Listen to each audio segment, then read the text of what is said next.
सतगुरु महाराज जी नाथ प्यारे की जय, श्री पंच स्वरूप की जय, समत्र सुंदर सात की जय। बांसुरिया बांसुरिया लेके आजा मेरे श्याम कदम के नीचे।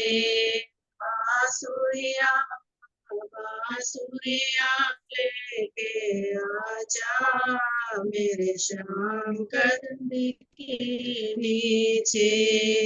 गर्मी का मौसम आया, नीले बड़ा सताया, गर्मी का मौसम आया, गर्मी ने बड़ा सताया। कुड़िया कुड़िया लेके आजा मेरे श्याम कदम के नीचे। बांसुरिया बांसुरिया लेके आजा मेरे श्याम कदम के नीचे। बारिश का महीना आया, बारिश ने बहुत सताया, बारिश का महीना आया, बारिश ने बहुत सताया। छतरिया छतरिया लेके आजा मेरे श्याम कदम के नीचे। बांसुरिया बांसुरिया लेके आजा मेरे श्याम कदम के नीचे। फागुन का महीना बड़ा सताया, फागुन का महीना आया, ने बड़ा सताया। पिचकारी हो पिचकारी लेके आजा मेरे श्याम कदम के नीचे। बांसुरिया बांसुरिया लेके आजा मेरे श्याम कदम के नीचे। सर्दी का मौसम आया, सर्दी ने बहुत सताया, सर्दी का मौसम आया, सर्दी ने बहुत सताया। कांवलिया कांवलिया लेके आजा मेरे श्याम कदम के नीचे। बांसुरिया बांसुरिया लेके आजा मेरे श्याम कदम के नीचे। प्रणाम जी। प्रणाम शादी, प्रणाम जी। रास में चलते हो, रास की फीलिंग आती जी बिल्कुल। नहीं, बांसुरी और ये ब्रह्मवाणी भी तो है ना, ये भी तो बांसुरी है ना। तो यहाँ की गर्मी सर्दी में समझ हैं, तो जब हम अपने वाणी की छत्र छाया में रहेंगे तो कोई भी गर्मी नहीं, ना सर्दी सताएगी। हाँ जी, कहीं हाँ जी, जैसे राज जी की अब गुरु जी की वाणी में चला अभी जो पीछे चला सारा, तो यो सारा रीत तो कहीं तो चला अंदर जी। जैसे कि जो अंदर की बताई है सारी रीत वे गुरु महाराज जी की, या अंदर से सारा साफ कर दिया, अंदर से सब खाली थे सब। तो उन्हें ना तो गर्मी थी ना सर्दी थी ना से कोई उन्हें कुछ भी नहीं था। तो तभी तो राज जी महाराज जी की करेगा अंदर आगे मेरे आ जाओ, उनका ज्ञान आया, इसका आया, और फिर ना खुद बुला रहे हैं। तो लेकिन भी पहले से ही साफ थे, उनके अंदर कुछ था ही नहीं, तो बचपन से निर्मल थे बिल्कुल। अजय देखिए अभी तो है जैसे सताया क्या आया, सताया जैसे सारी ऋतुओं ने सताया, तो इंद्रावती सखी ने जैसा विरह करा था ना सारी ऋतुओं में, तो कि मुझे सता रहे नहीं आपके बिना। बिल्कुल बिल्कुल जी। उन्हें तो सताया, उन्हें तो हर चीज विरह लगी, गर्मी हो सर्दी हो चाहे बरसात हो, है ना, हर ऋतुओं में उन्हें विरह आया, हर त्योहार में लेकिन हमें तो सर्दी आते ही ना रजाइयाँ प्यारी लगती है। हाँ जी, हमें तो भी है ना, हम तो इन सारी ऋतुओं में। इसी चल रही हाँ है। जी, रजाइयों में सर्दियों में हमारी चर्चा चल रहा है, तो रजाइयों में पड़ के सो जा, बस कैमरा तो बंद हो गई, अपना रजाइयों में पड़ के सो जा, अपना मीटिंग चल जा, कट जा अपना। आज कल सुबह को, लेकिन हमें तो कुछ सताता ही नहीं, जो सतावा तो गर्मी से तो पता ही नहीं लगना का किसी तो चीज इसका को। इसका मतलब तो राज जी कह रहे हैं अभी तो झूठ झूठ मंगा रहे हो, अभी तो मुझे पटा रहे हो मुझे झूठ झूठ में। जिक्का सुबह को गंडा को क्या आवाज आ रहा है किसी चीज वाली में सो जा, आज मीटिंग ज्वाइन करके भी देखो। और ऋषि प्राणनाथ प्यारे की जय, सतगुरु महाराज जी की जय, धाम के धनी की जय, कृष्ण कन्हैया लाल की जय। चलते सुंदर साथ जी भी तक किस तरफ है ना, वही ध्यान को लेकर चलिए कि सतगुरु महाराज जी विनती कर रहे हैं स्वामी राजनारायण दास जी महाराज जी से कि आपका मैं आभारी रहूंगा अगर आप हमेशा हमेशा के लिए मेरे हृदय में आसन डाल।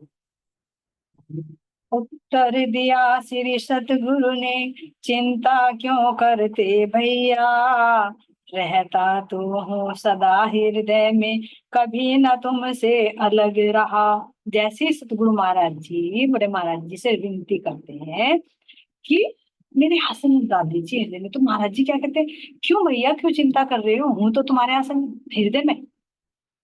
अब ये देखिए सुंदर साथ जी, जैसे राज जी महाराज जी ने कहा था ना प्रभु में खेल मत देखो, ऐसे ही यहाँ दादा गुरु नानक दास जी कर रहे हैं। अरे हूं तो तुम्हारे हृदय में, तो अब ये देख रहे कि क्या रूह इसी में संतुष्ट है या आगे की भी कुछ मांग कर रही है, कुछ आगे नजर है या यही रुक गई, ये परीक्षा है सुंदर साथ जी। क्योंकि अब देखे जैसे महाराज जी ने स्थिति बताई है कि हृदय में सतगुरु का स्वरूप छिप गया, जो प्रश्न उठते थे उनका जवाब स्वतः मिल जाता था, जो मुख से बात निकलती थी वो सत्य सिद्ध हो जाती थी, मेरी इंद्रियां बाह्यमुखी ना होकर अंतर्मुखी हो रही थी, और ध्यान में अंदर में आनंद ही आनंद उतरने लगा, परम धाम के नजारों का अनुभव होने लगा, वहां की लीलाओं का अनुभव होने लगा। तो इससे आगे भी कुछ चाहिए,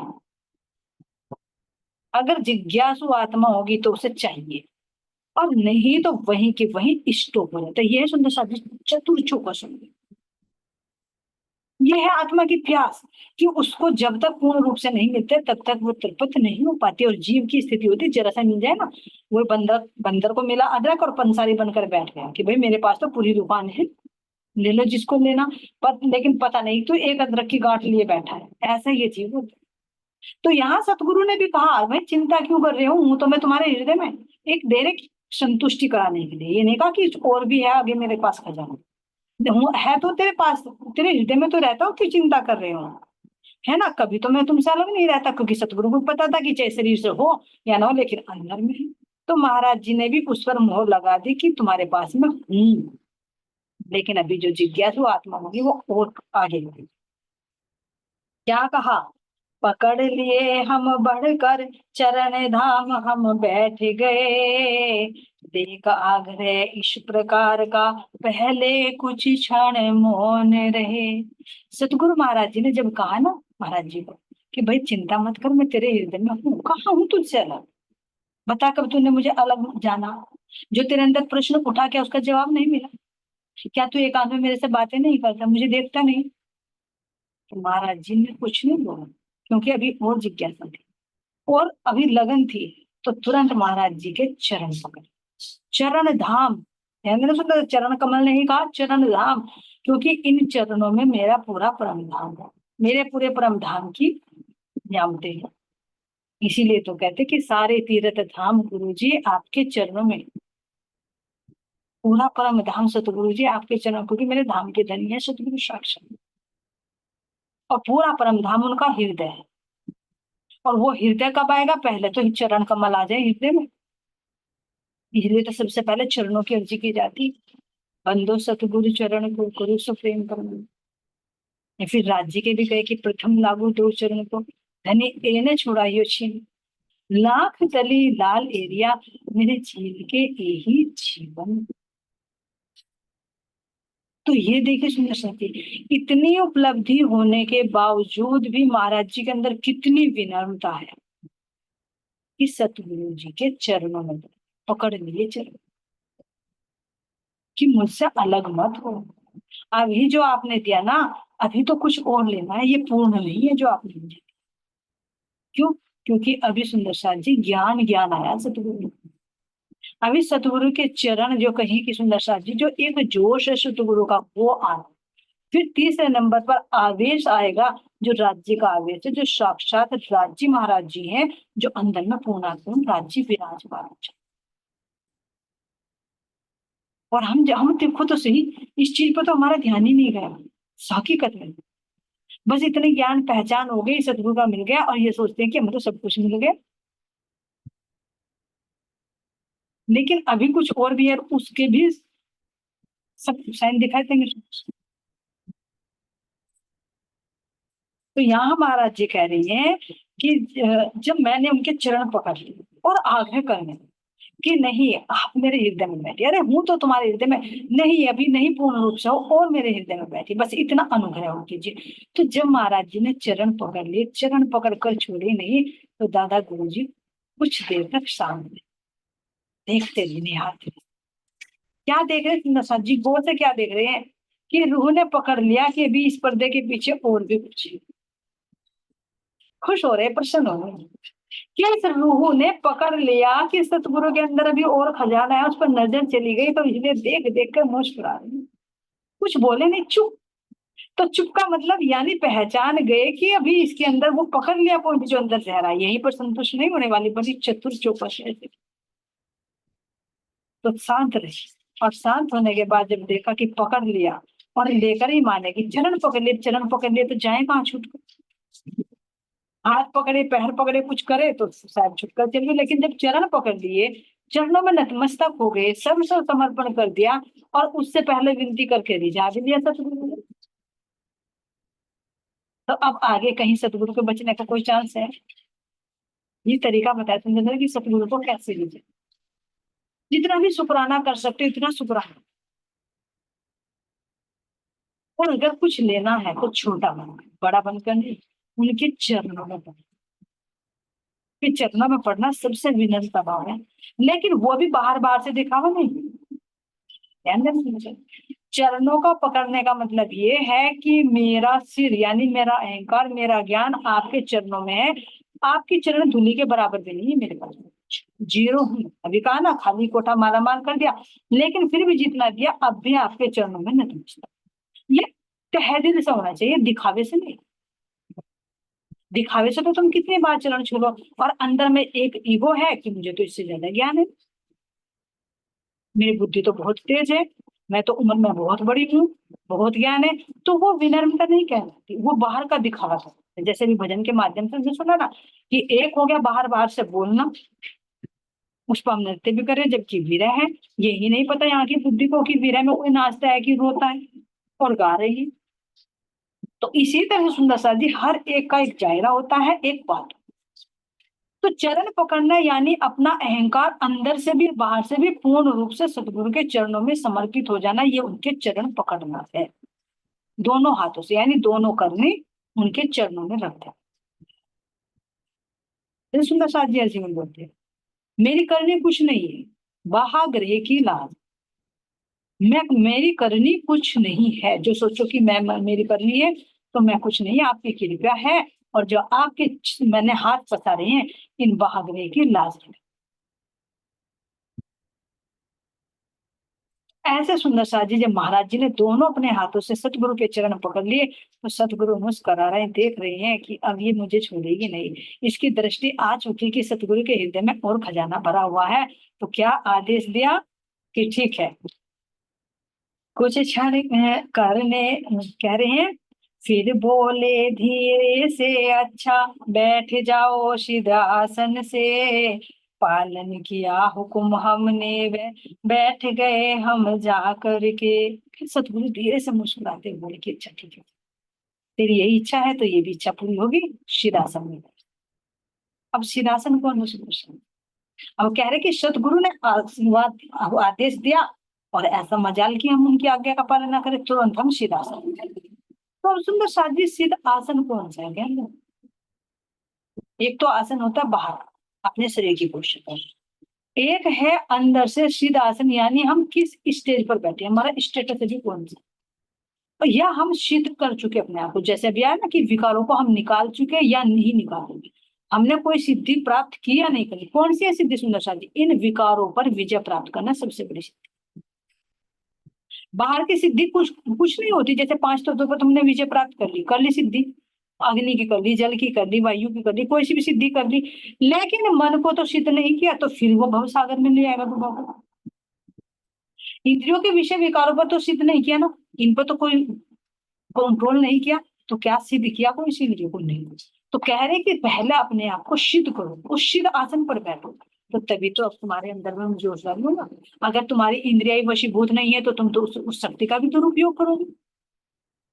अगर किसी को तलवार दे दी जाए, उसे तलवार चलाने का सहूर ही नहीं, तो क्या करेगा? वो तो अपनी गर्दन उड़ा लेगा। तो इसीलिए कह रहे महाराज जी कि पहले सिद्ध आसन पर आ जाओ, अपने उस स्टेटस पर आ जाओ, उस लेवल पर आ जाओ कि तुम अपनी इंद्रियों को सिद्ध कर सको, इन पर विजय पा सको, तो तुम्हारे अंदर में बैठो। तो महाराज जी तो पहले ही सिद्ध आसन में थे, पहले से ही सिद्ध कर चुके मैं तो।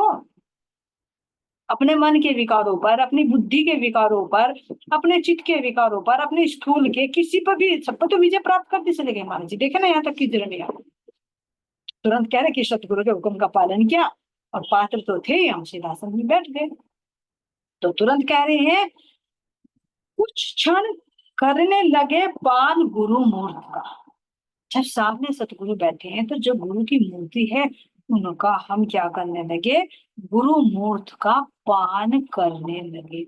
यानी जो सतगुरु बैठे हैं उनके स्वरूप का हम अंदर उतारे। ये सुंदर साथी, नख से सिर तक सतगुरु के इस स्थूल शरीर का ध्यान करना भी बहुत लाभ है। क्यों? क्योंकि उस तन के माध्यम से हमें वो रस मिल रहा होती है। लेकिन हमारी त्रुटि क्या होती है? जब तक हमें वो रस मिलता है और फिर हम उसी के अंदर छेद देखने लगते, उसी के अंदर विकार देखने लगते हैं, तो करा कराया हमारा सारा मिट्टी में मिल जाए, गुड़ गोबर एक हो जाए। क्यों? क्योंकि हमारा मन क्रियाशील हो। वो है ना हंस का और बगुले का रूप आते हैं कि पानी और जमीन को अलग कर ले, कि ये एक ही जगह मिले हैं, ये पहले से थे। मन और आत्मा जो आत्मा बना हंस अवतार का, तो ये यही मन गड़बड़ का। जब ज्ञान सुनते रहते हैं तो सोचते हैं कि भाई ये तो क्या है, सतगुरु है, लेकिन जैसे देह दृष्टि में आते हैं तो समझने लगते हैं कि भाई इनके तो अंदर ये विकार, तो वो सारा अंदर का चला, जो अंदर में कमाई होती है वो भी दुगनी हो जाती है, क्योंकि हमारे मन की बाह्य दृष्टि होती है। इसीलिए सतगुरु महाराज जी ने सबसे पहला आदेश दिया है कि बुरा जो देखा मैं चला, बुरा ना लगे कोई, और जो मन खोजा अपना तो मुझसे बुरा ना कोई। बाहर देखे तो तुरंत अपने अंदर, और जब अपने आप को देखेंगे तो हम उस पर मिट्टी डालेंगे।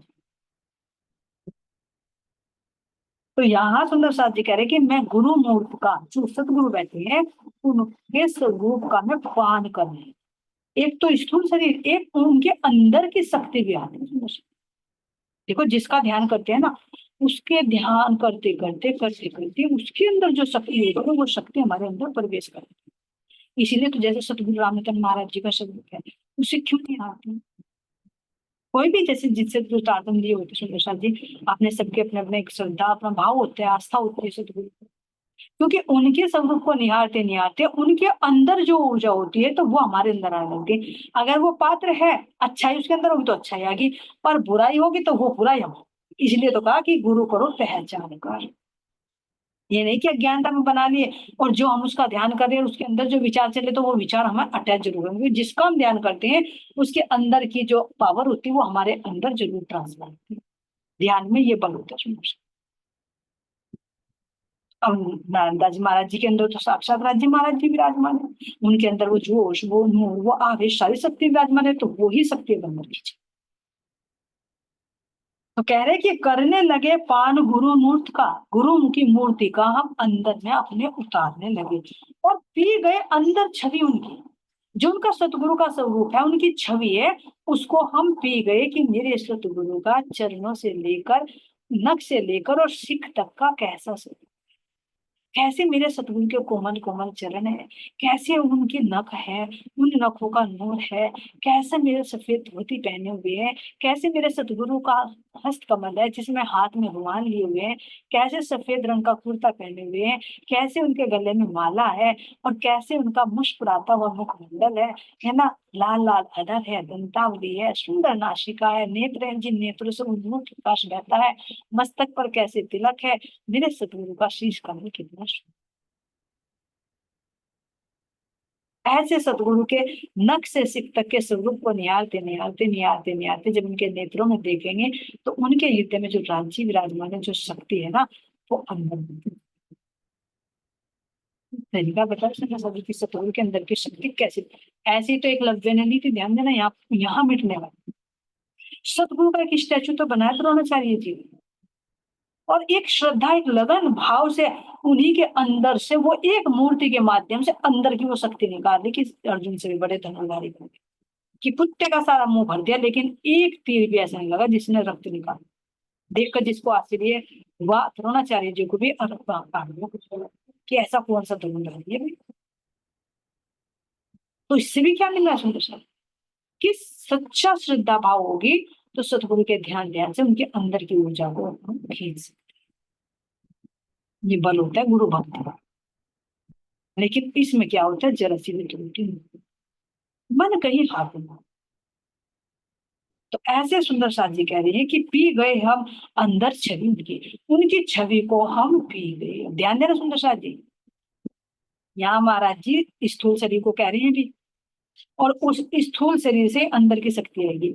और हमारी बुद्धि ऐसी होती है कि हम सतगुरु के स्वरूप को उठाकर रख दो, ये तो 5 तत्व। अरे वो 5 तत्वों ने भी कितनी कसनी की, उन्होंने भी, उस जीव ने भी कितने कष्ट झेले जिसके कारण हमें ये खंड खजाना मिला है।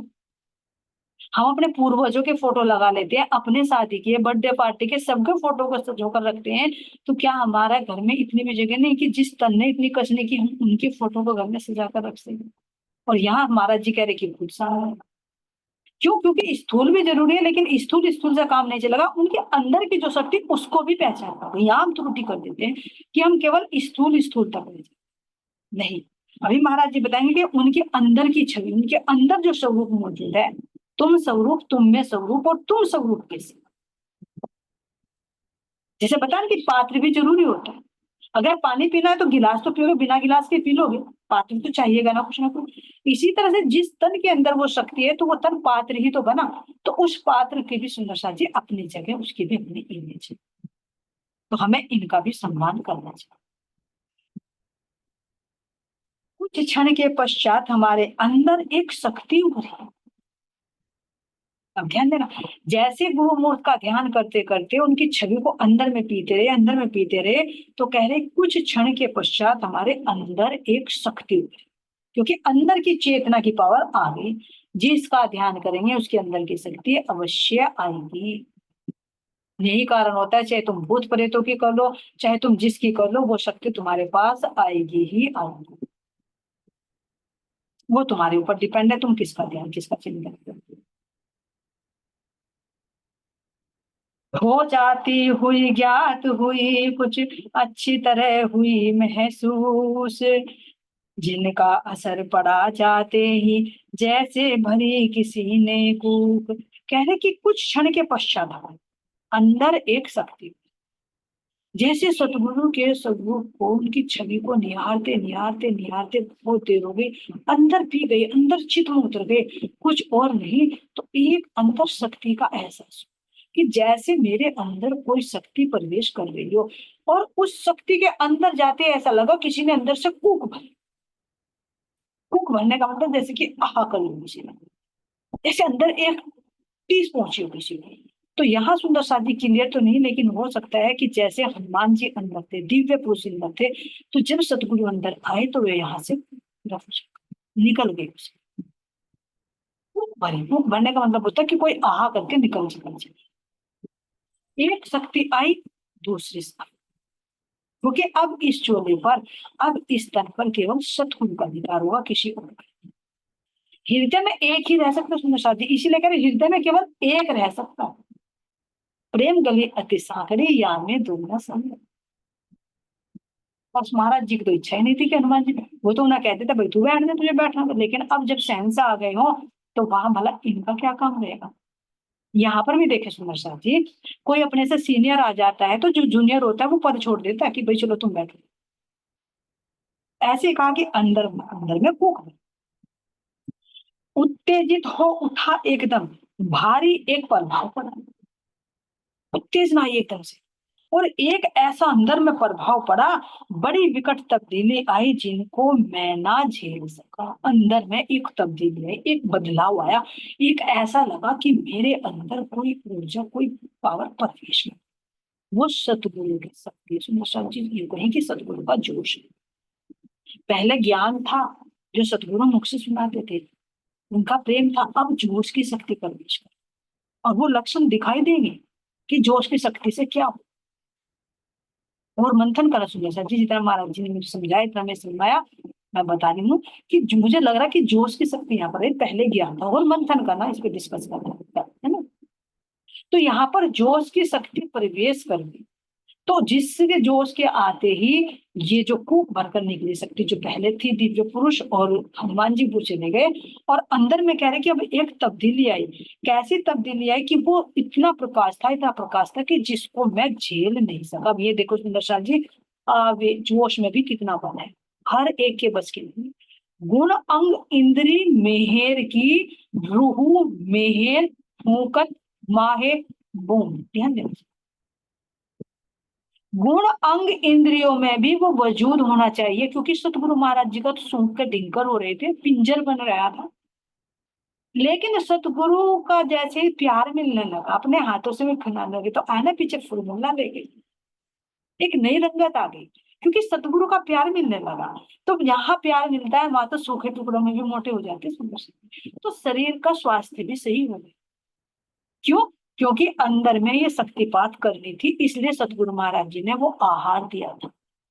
तो ये देखना सुंदर शाह जी, शरीर का वजूद भी होना चाहिए, वजूद के अनुसार धन चुनते। अब अपने महराज ठाकुर जी का तन देखिए, देखो बागा देखो वहां पन्ना जी में म्यूजियम में, कितना लंबा चौड़ा है, हेल्थी ताकतवर, क्योंकि वो जोश झेलने के लिए वजूद चाहिए। जैसे यहाँ पर किसी कोई छोटा है तो उसके ऊपर तुम 10 किलो का या 20 किलो का वजन रख लो तो क्या सहन कर पाएगा? इसी तरह से ये हल्के मना ले सुंदर शाह जी कि सतगुरु महाराज जी का जो जोश आएगा, रावेश आएगा, उनका ज्ञान आएगा, और ये जीव सहन कर लेगा? नहीं, उसके अंदर भी वजूद चाहिए। तभी तो कहा है कि तपना चाहिए। तो महाराज जी ने तो तपा दिया, अपने आप को पात्र बना दिया, और जो कमजोरी आ गई थी, शरीर की भी कमजोरी आ गई थी सुंदर शाह जी, वो सतगुरु महाराज जी ने अपने प्यार से, अपने हाथों से खिला खिला कर हील कर दी, तो वो वजूद बन गया। और वजूद बनने के बाद भी कह रहे कि ऐसा भार पड़ा मेरे पे, ऐसा पड़ा जिसको मैं झेल न सका। तो ये देखिए, शरीर के स्वास्थ्य भी होना जरूरी है, गुण अंग इंद्रियों में वो पावर होनी भी जरूरी है जो हमारे ध्यान से आती है। इसलिए लगता है कि ध्यान रूपी अग्नि में इसको तपा तपा कर शुद्ध बनाया जाता है, जैसे घड़े को तपा तपा कर पानी भरने लायक बनाया जाता है। इसीलिए तो आता है ना प्रसंग, वो कौन से थे राजा, भाव सिंह है ना, उन्होंने जिद की थी कि मुझे रास दिखाओ, तो महाराज जी ने मना किया था कि नहीं भाई, तू ध्यान वगैरह नहीं करता, तू सहन नहीं कर पाएगा, नहीं दिखाओ मुझे, आप दिखा सकते हो तो दिखाओ, औरंगजेब से मैं लड़ूंगा जरूर। लेकिन जैसे ही महाराज जी ने खोला द्वार, वो तो हो गया, ऊपर तो चढ़ गया, लेकिन आना उसके बस की नहीं था। उस जोश को कैसे सहन कर ले, जिस जोश को सुखदेव मुनि जो अवधूत होते सुंदर शाह जी, वे भी नहीं सहन कर पाए, वो भी बीच में ही चला गया, कहने लगा, कहने वाला कह के गया तू राजन में जोगी भया, वो तो गया भाई। तो यानी वो जो जोश आता है ना सुंदर शाह जी, वो भी हर एक के बस की नहीं होता झेलना। महाराज जी ने कितना तपा रखा है अपने आप को, लेकिन फिर भी ये कह रही है कि मैं उसको झेल ना सका। जो हम कहते हैं ना, राज्य दे दो, राज्य हृदय में बैठ जाओ, ध्यान देना, हम कितने उल्टी जिद करते हैं, और चाहिए वो जोड़, इसीलिए कहा गुण इंद्रिय मेहर की, पहले वजूद बना जाता है। तो दादा गुरु जी ने वजूद बनाया ना प्यार से खिला खिला कर, वो प्यार दे देकर कर दिया सही स्वास्थ्य, और करके फिर वो अपनी शक्ति पार कर दिया। तो यहाँ पर सुंदर साथ जी कह रहे हैं जिसको मैं ना झेल सका, ऐसा आया एक परिवर्तन, लक्षण बनने लगे अजीब। अब जब वो जोश का अंदर आया तो अब उसके लक्षण भी नजर आएंगे। क्या कहने लगे, मूल्य आंकते नहीं किसी का, धनी कोई हो कोई भी नहीं। अब ऐसा परिवर्तन आया, ऐसा परिवर्तन आया कि चाहे कोई सामने कोई भी हो, चाहे कोई गरीब हो, चाहे कोई अमीर हो, मैं किसी का मूल्य नहीं आता, क्योंकि अब आत्मिक दृष्टि से अंदर से जहाँ सदगुरु का जोश हो, भला वो किसी को, गरीब को और अमीर को देखेगा? नहीं देखेगा। अब यहाँ देखिए क्या कह रहे हैं, अगर व्यक्ति है कोई प्रतिष्ठित, जसता हमको कीप समान। अगर कोई प्रतिष्ठित व्यक्ति है, किसी पद पर है, कोई अफसर है, कोई अधिकारी है, या कोई धनवान है, कोई रूपवान है, यानी प्रतिष्ठित, किसी में भी उसको प्रतिष्ठा है, तो वो महाराज जी कह रहे कि मुझे कीड़े के समान जचता। क्यों जचता सुंदर शाह जी? वो तो अच्छे सूट बूट में होता, अच्छी दान दक्षिणा देता, लोग तो उसका सम्मान करते हैं, फिर वो महाराज जी को कीड़े के समान क्यों चल दिखाई दे रहा? क्योंकि महाराज जी बाहर नहीं, बाहर अंदर से देख रहे कि बाहर से भले ही ये प्रतिष्ठित है, लेकिन इसकी जो अंदर की वृत्ति है, जो इसकी चेतना है, वो तो यहाँ के धन में, यहाँ के मान सम्मान में, यहाँ के मोह अहंकार में कीड़ों की भांति जी रही है। जैसे कीड़ा गंदगी में खाता रहता है, उसी में लेटता रहता है, उसी में सोता रहता है, तो इसी तरह से बाहर से तो सूट बूट में, लेकिन अंदर की इसकी जो चित्त की वृत्ति है, जो इसकी चेतना है, वो तो यहाँ के मान सम्मान में, यहाँ के धन के लोभ में, अहंकार में डूबी हुई, तो कीड़े के समान है। तो कहाँ का प्रतिष्ठित मानुष है? हाँ, कोई उच्च स्तर का है जिसकी चेतना जागृत हो रही हो, वो तो उच्च है, चाहे वो भली गरीब हो। लेकिन जो बाहर से सूट बूट में, लेकिन अंदर से उसके अंदर विकृति भरी हुई है, अहंकार भरा हुआ, तो वो तो महाराज जी कह रहे हैं मुझे कीड़े के समान। तो ध्यान देना क्यों कह रहे कीड़े के समान। और हम क्या करते हैं, जहां हमें कोई धनवान सा मिला, वहां जा जाकर हम उनके चरण पकड़ लेते हैं, जी हाँ जी हाँ, हाँ जी बहुत बढ़िया बहुत बढ़िया। हम कितनी चापलूसी करते हैं, क्यों? क्योंकि हमारी दृष्टि बाह्य है, लेकिन सतगुरु महाराज जी की दृष्टि अंदर है। अब सुंदर सा जी आगे क्या क्या परिवर्तन होते हैं, वो महाराज जी के कृपा से कल श्रवण करेंगे। रह गए क्योंकि जल्दबाजी में नहीं, आराम आराम से मिलते हैं। कुछ रह गई ये चौपाइयां, इनको महाराज जी की कृपा से कर लेंगे सुंदर साथ जी। आज के लिए इतना ही। जो कुछ बोलने में त्रुटि हो सुंदर साथ जी, तो उसके लिए माफ करते रहना। और सतगुरु महाराज जी के चरणों में अर्जी की अपनी मेहर पद पद हमारे ऊपर बरसाए रखना, और हमारी आत्मा को भी अपने पद चिन्हों पर चलने का बल प्रदान करे, ऐसे सतगुरु के चरणों में अर्जी। बोले श्री प्राणनाथ प्यारे की जय, सतगुरु महाराज की जय, सतगुरु श्री रामरतन जी महाराज की जय, तीनों तुरी धाम की जय।